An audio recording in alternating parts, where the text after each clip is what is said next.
This is a JobCost.com video tutorial on how to enter an AR receipt.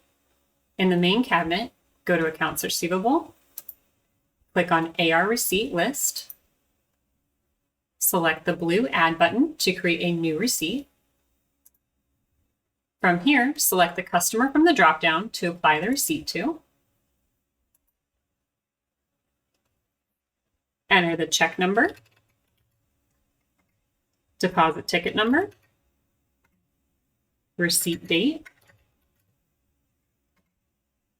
The accounting year month will autofill in based on the date. Enter the check amount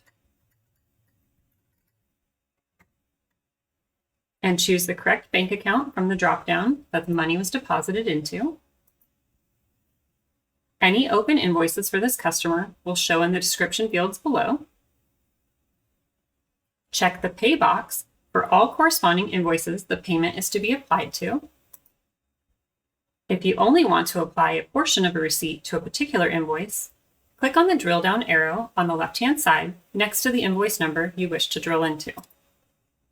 Select each line item by checking the Pay box.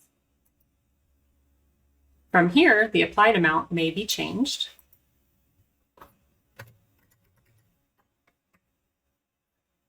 Click Save. When done selecting invoices for the receipt to be applied to, click Save and Add if entering multiple receipts.